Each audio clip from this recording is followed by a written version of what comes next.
Try and try. You'll succeed at last. Hi, welcome to my grammar lesson. My name is Maja, and today I would like to tell you about some really important grammar structures. You can use them all the time, while speaking or writing all the time pretty much, okay? So, you know that in English, if we want to make sentences, we need to follow the following structure. Subject, verb, object. Okay, so for example, I like music. I, subject, like, verb, music, object. Okay? And we use prepositions all the time. Okay? It's very common to use prepositions. Okay, so the focus of our lesson is verb plus preposition plus ing. Okay? So let's have a look at the board.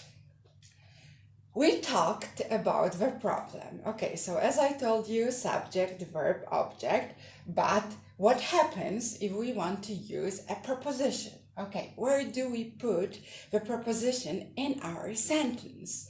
Okay, so we talked about the problem. We subject, talked, verb, about preposition, the problem, object. The problem is a noun, okay? It's very common for nouns to be the object of a sentence. Okay, but if the object is another verb, then it ends in ing. It's a very important rule because a lot of students struggle, okay, with this grammar structure, so find it quite difficult. Okay, so you need to remember that after prepositions, we need to use ing, of course, if we want to use another verb. Okay, so let's have a look at more example sentences. So, we talked about going to America. Talked verb, about preposition. Going is ing. Going to America is the object of a sentence. Okay, so after the preposition, okay, which is about in the sentence, we need to use ing. Okay, so about going. Okay, so you must apologize for not telling the truth. Okay, so this example is a negative gerund. Okay, so positive is just ing, okay, about going, but negative is not telling. Okay, because for is a preposition, so of course after prepositions we need to use ing.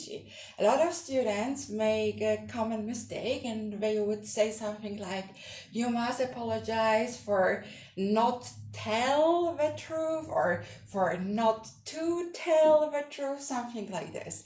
But now after watching this video, you will keep in mind that after prepositions we need to use ing. Okay, so there are more verbs in English which require this structure. Okay, so after preposition, ing, that's what you need to remember. Okay, also, you know, you're familiar with the term dependent prepositions. Okay, so like combinations. Okay, so like a verb succeed combines or goes with in. If you say succeed on, unfortunately in English is incorrect. Okay, so succeed in. So scientists claim that they have succeeded in finding a cure for cancer. Okay, so succeeded in plus ing because in is a preposition. Okay, so succeeded in finding. Okay, so now a lot of students would ask themselves, okay, so I need to use succeed in all of the time, or is it possible to say just succeed? Okay, you need a preposition if you want to give more information. You could say scientists have succeeded. Okay, so have succeeded. Okay, they have achieved something. Okay, but in this sentence you want to give more information. So they have succeeded in finding a cure. Okay, a cure for cancer. Okay, but let's have a look at this example. He's been trying to pass her driving test for 6 years and she's finally succeeded. Okay, so she's finally succeeded. No in, because I don't want to give more information. Of course, I could change the sentence a bit and I would be able to say she has finally succeeded in passing her driving test. Would be correct as well. You know, English is flexible, so you can change. Okay. Insist on. Okay, so if you want to use insist, then it goes with on. Okay, so my boyfriend insisted on paying for the meal. So insisted on and on preposition ing. You need to remember that insist goes with on. Okay, she's 85 now, but will insist on doing all her own housework. Okay, will shouldn't be capitalized here. It's just a typo. Don't pay attention. Okay, so will insist on doing. If you say will insist on do is incorrect because on is a preposition and after prepositions you use ing. Okay, then we have approve. Approve goes with of. What does it mean? It means to have a good opinion of something or someone. Okay, so for example, he doesn't approve of smoking. So it looks very easy, but a lot of people get confused and would say something like he doesn't approve smoke, or yeah, in English, approve of something.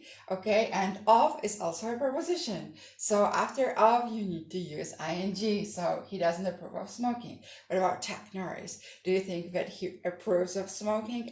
No.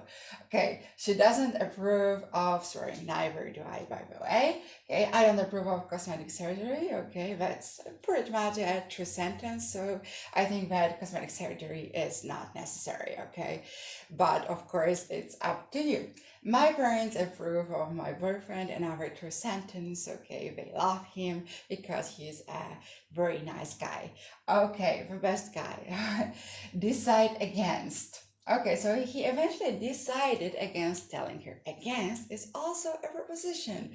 Okay, so he eventually decided against telling her. So it means that he chose not to tell her. Okay, that's the meaning of a sentence. She has decided against moving to London. Okay, so she decided not to move to London.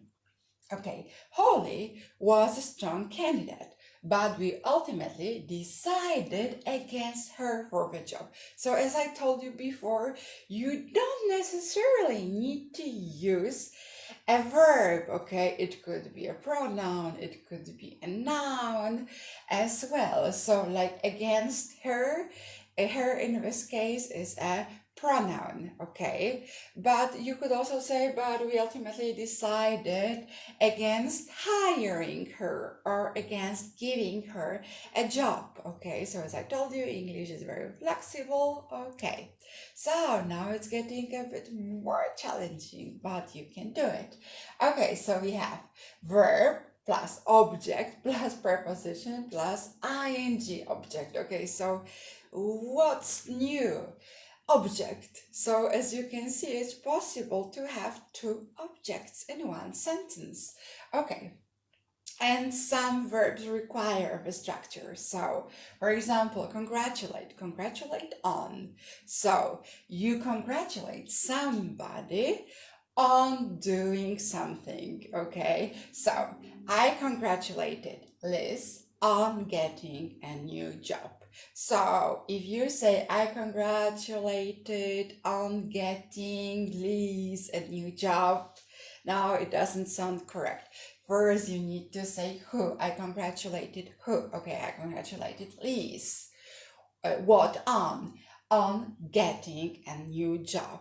Okay, I think that you understand, yeah, that like I congratulated on getting Liz a new job. Maybe doesn't sound so good, so yes, go for it. Okay, congratulate somebody on doing something. So I always congratulate somebody, my students, on improving their English. Okay, now accuse of the same structure. So you accuse somebody of doing something. Okay, so they accused us of telling lies. So they accused who? They accused us. Okay, why? Of telling lies. So you need to remember that accuse goes with of plus the structure is accuse somebody of doing something. Okay, we have more examples. Forgive. You forgive someone for doing something. Okay, so forgive me for not writing to you. Okay, so forgive me, somebody, for what?